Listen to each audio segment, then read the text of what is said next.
Dernière minute. C'est la bombe absolue qui vient de faire exploser le mercato parisien. Bradley Barcola aurait donné son accord définitif pour s'envoler vers Liverpool, dans un transfert astronomique de 150 millions d'euros. Mais ce que personne n'avait vu venir, c'est la réplique du séisme qui secoue actuellement la capitale.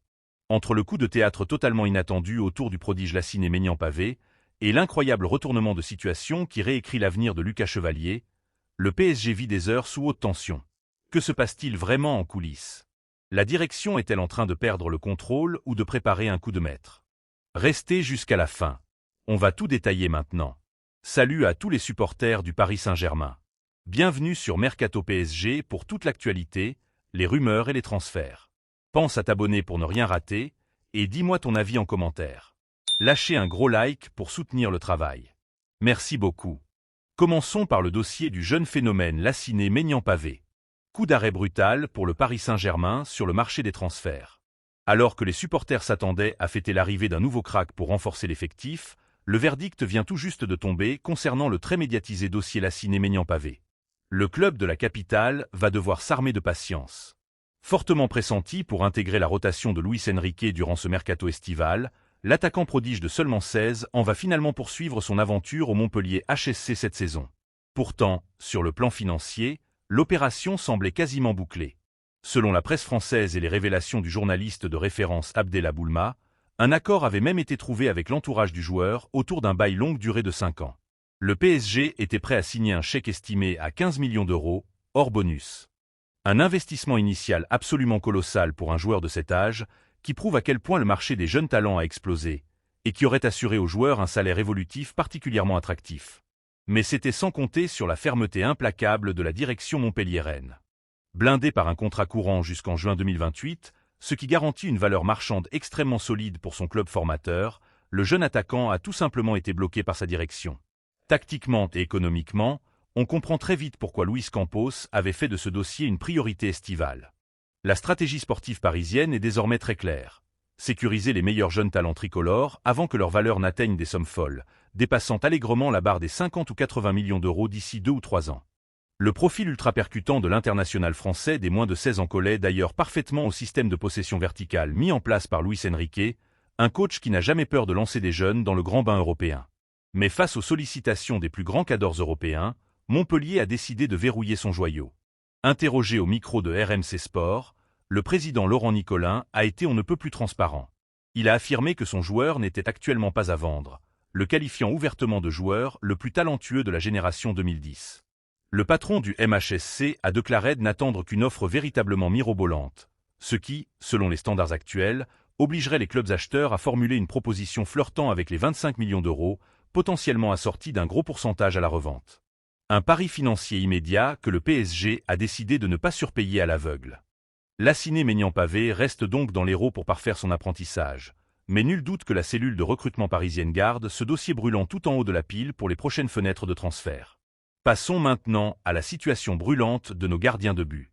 C'est l'un des plus gros ascenseurs émotionnels de l'ère récente au Paris Saint-Germain. Après un été sous haute tension, le feuilleton entourant l'avenir de Lucas Chevalier touche enfin à sa fin, et l'issue risque d'en surprendre plus d'un. Recruté l'année dernière à prix d'or, pour une somme avoisinant les 25 millions d'euros en provenance du LOSC, le portier français avait une mission colossale. Faire oublier Gianluigi Donnarumma et son salaire astronomique dépassant les 12 millions d'euros annuels pour s'installer durablement comme le numéro 1 incontesté. Mais tout ne s'est pas passé comme prévu dans la capitale. Malgré le sacre historique du PSG en Ligue des Champions la saison dernière, la première année de Chevalier s'est transformée en véritable chemin de croix. Sur le plan tactique, ses difficultés à s'adapter au jeu au pied ultra exigeant demandé par Luis Enrique ont rapidement sauté aux yeux. Face à ces lacunes, c'est finalement Matvei Safonov, dont la valeur marchande s'est depuis envolée au-delà des 20 millions d'euros, qui a su tirer son épingle du jeu. Depuis janvier dernier, le rock russe s'est imposé avec brio, reléguant le français sur le banc de touche. Une descente aux enfers brutale pour Lucas Chevalier, qui a même vu son rêve de disputer la Coupe du Monde s'envoler, alors qu'il semblait promis à un poste de titulaire en équipe de France. Selon les récentes révélations de Romain Molina, la rupture semblait inévitable. La direction sportive et Luis Enrique étaient prêts à s'en séparer cet été pour dégager de précieuses liquidités et alléger la masse salariale. Mais attention, retournement de situation totale. D'après la presse française et les informations confirmées par 11 Mondial, les plans du board parisien ont radicalement changé ces derniers jours. Pourquoi? Tout simplement à cause d'un transfert avorté à la dernière minute. Le PSG avait en effet trouvé un accord financier total, estimé à 35 millions d'euros, pour s'attacher les services de Zion Suzuki, l'impressionnant gardien de Parme. Cette opération XXL devait ouvrir grand la porte de sortie à Chevalier, dont la valeur résiduelle reste intéressante sur le marché. Mais coup de théâtre, le club de la capitale a tout annulé in extremis, laissant le portier japonais filer vers la puissante Premier League et Aston Villa. Aujourd'hui, à seulement 10 jours de la clôture du marché des transferts, les cartes sont totalement redistribuées. Les dirigeants estiment qu'investir massivement sur un nouveau gardien n'est plus une priorité économique. Lucas Chevalier va donc rester au club et devra se battre mentalement pour bousculer la hiérarchie en place. De son côté, la cellule de recrutement, après avoir bouclé les arrivées très prometteuses de Mika God et de Ferran Torres, se concentre désormais exclusivement sur le dégraissage pour renflouer les caisses. 11 Mondial précise que si Ilia Abarni va finalement poursuivre l'aventure, des joueurs comme Renato Sanchez, Ibrahim Mbaye ou encore Bradley Barcola sont fermement poussés vers la sortie. Leur vente cumulée pourrait d'ailleurs rapporter une enveloppe dépassant les 100 millions d'euros au club francilien. Avant de passer au dossier le plus brûlant, petit défi. On essaie de passer la barre des 1000 likes sur cette vidéo. Je compte sur vous. On enchaîne avec le séisme Bradley Barcola. C'est un véritable séisme qui s'annonce dans la capitale française. Préparez-vous, car Bradley Barcola ne devrait plus porter le maillot du Paris Saint-Germain cette saison. L'ancien prodige de l'Olympique lyonnais a des envies d'ailleurs, et son regard est désormais tourné vers la très lucrative Premier League, plus précisément vers Liverpool. D'après la presse française et les toutes dernières révélations de Pchin Sidactus, ce transfert n'est plus qu'une question d'heure. L'attaquant parisien a fait savoir de manière catégorique à sa direction qu'il ne souhaitait pas prolonger son bail actuel, pourtant assorti d'un salaire particulièrement confortable. Face à cette situation, Liverpool n'a pas perdu une seule seconde pour sauter sur l'occasion et trouver un accord contractuel total avec le joueur, qui veut plus que jamais enflammer Anfield. Mais attention, le Paris Saint-Germain ne compte faire aucun cadeau aux dirigeants anglais sur le plan financier. L'opération s'annonce tout simplement historique.